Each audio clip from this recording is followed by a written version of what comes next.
Before the dollar, before kings wore crowns and ruled from stone palaces, wealth moved through the hands of feathered priests and maize barons.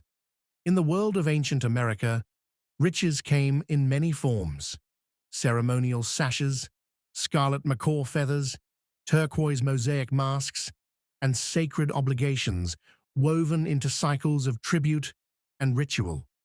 Social class was not simply a matter of possessions. It was a reflection of the cosmos, encoded in cities, ceremonies, and even the bones of the dead. What defined a noble? Who was considered elite, and why? And how did ancient societies sustain the structures that separated the chosen few from the many?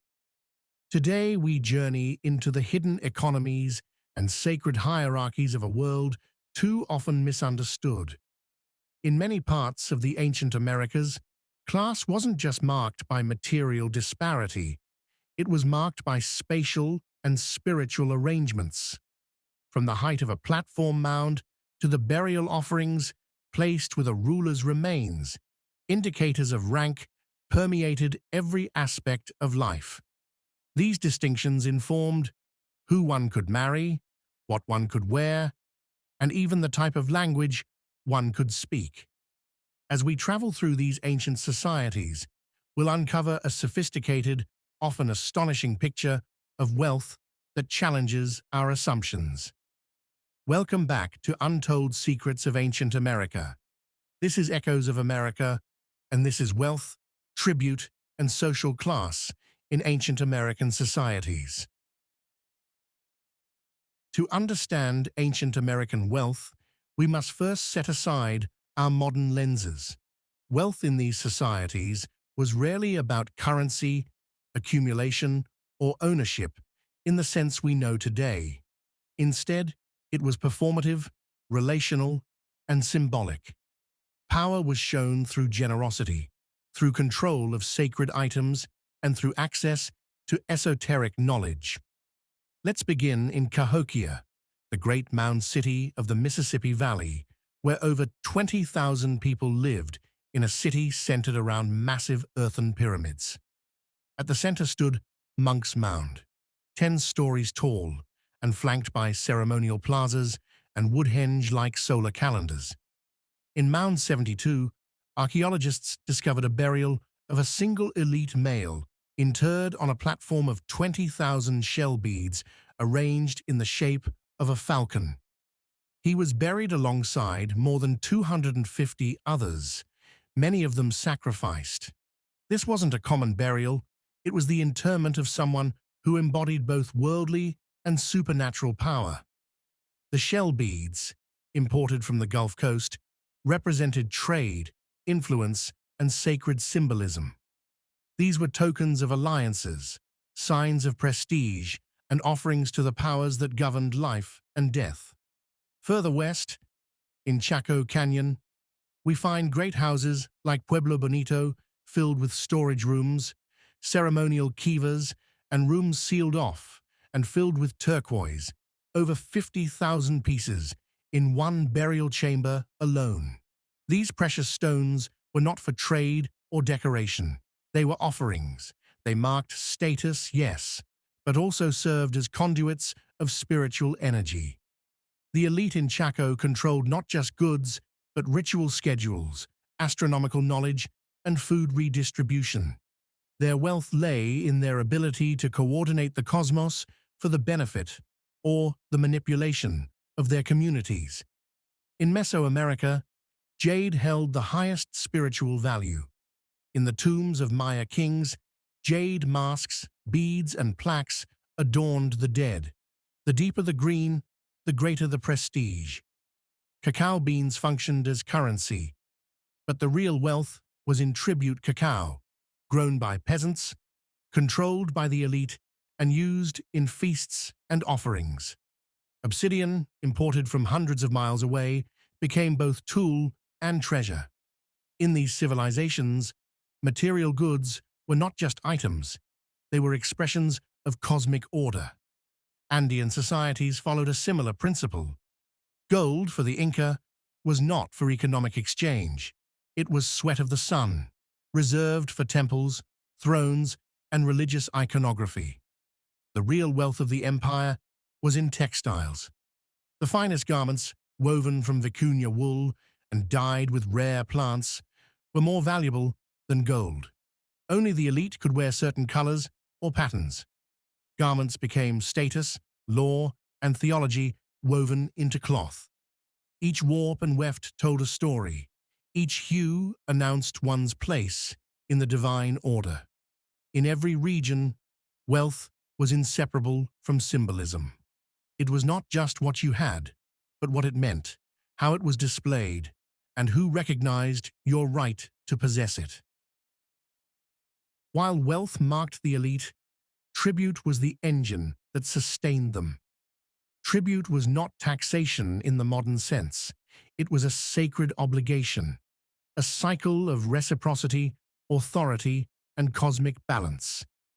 The Aztecs developed one of the most detailed tribute systems in the pre-Columbian world. Their codices list regional requirements: 20,000 cloaks from one city, bundles of rubber from another, jaguar pelts, eagle feathers, obsidian blades. Tribute was expected on a set schedule. Failure to deliver meant punishment, or even war. Conquered regions were often left to rule themselves, but only if the goods flowed steadily to Tenochtitlan. Yet this tribute system wasn't just material. Religious tribute involved sending captives for ritual sacrifice. Festivals required dancers, musicians, cooks, and ceremonial objects. Every layer of society was engaged.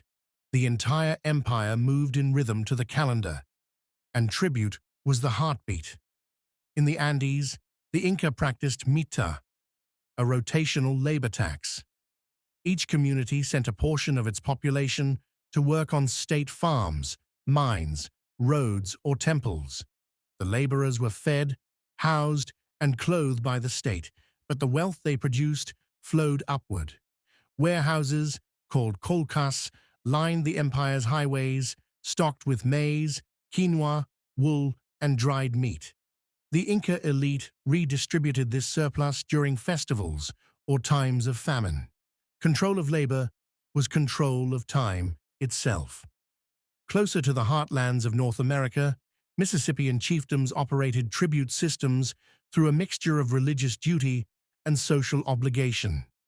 Regional centers, like Spiro and Etowah, were hubs of ceremonial exchange. Surrounding villages brought maize, pottery, flint, and other resources to the mound centers, where they were used in seasonal rituals and redistributed during feasts.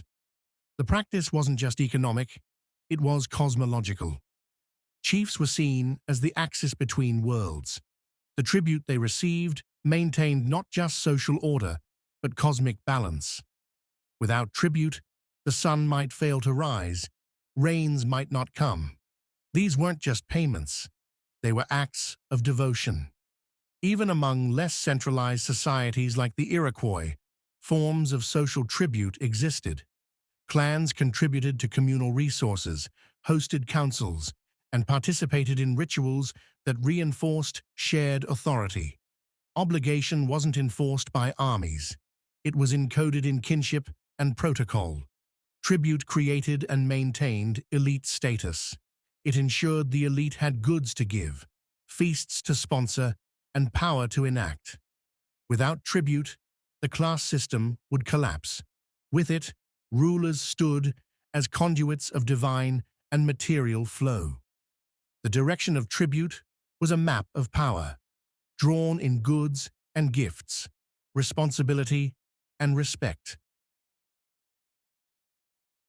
Social class in ancient America was not merely economic, it was cosmological. The elites were not just richer, they were thought to be closer to the gods. Among the Maya, noble lineages claimed descent from divine ancestors, celestial serpents, star deities, and mythic twins. Their blood was sacred. They performed auto-sacrifice, drawing blood to feed the gods, maintain calendars, and renew creation.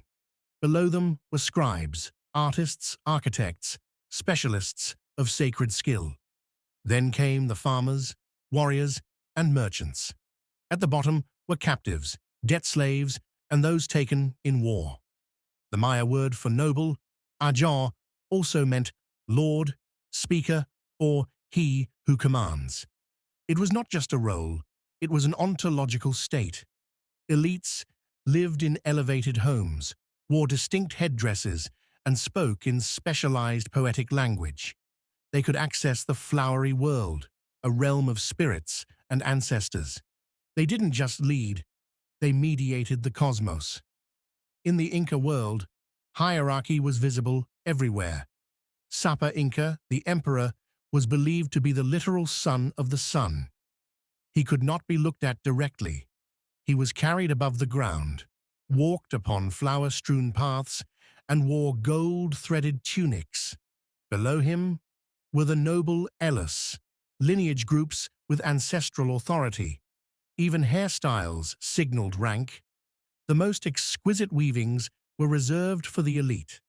A commoner caught wearing imperial patterns could be executed. In the southeast, the Natchez operated one of the most rigid class systems in North America.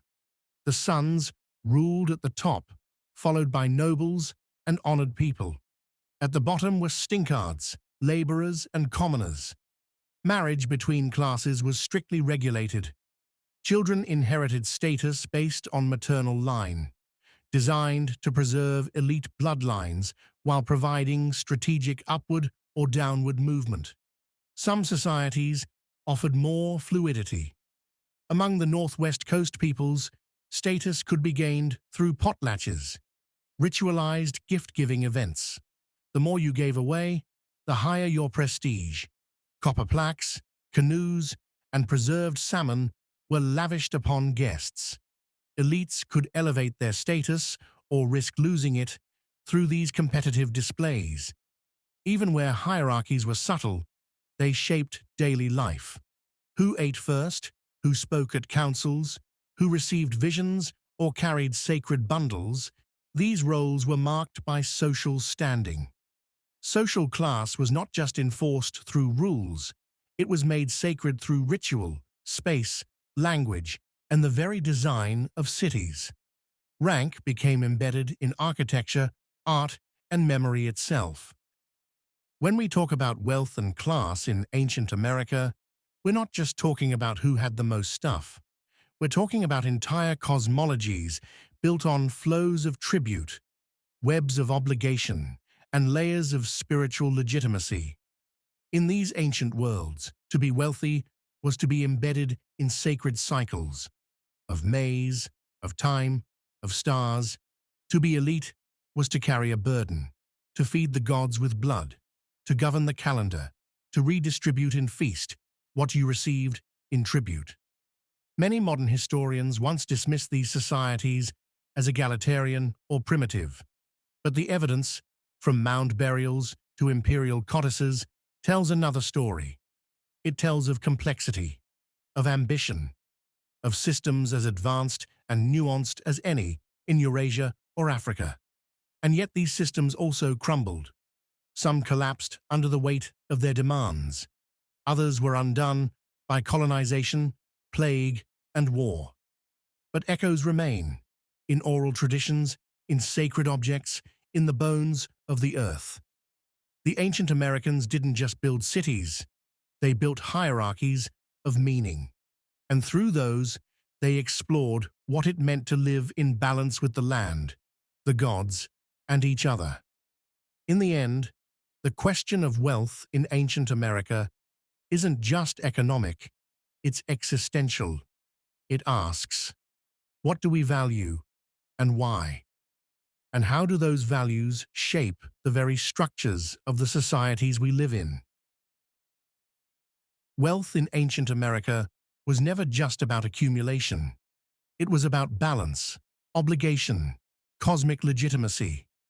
It moved in cycles, through shells and songs, feathers and feasts. From the turquoise vaults of Chaco to the tribute roads of the Aztec, from Inca storehouses to the mounds of Cahokia, class was not just status, it was structure. These civilizations remind us that power takes many forms, and that even in the oldest echoes, we can still hear the heartbeat of human ambition and spiritual longing. Join us next time on Untold Secrets of Ancient America, where forgotten truths, sacred symbols, and buried stories rise once more to the surface. This is Echoes of America. Until next time, keep listening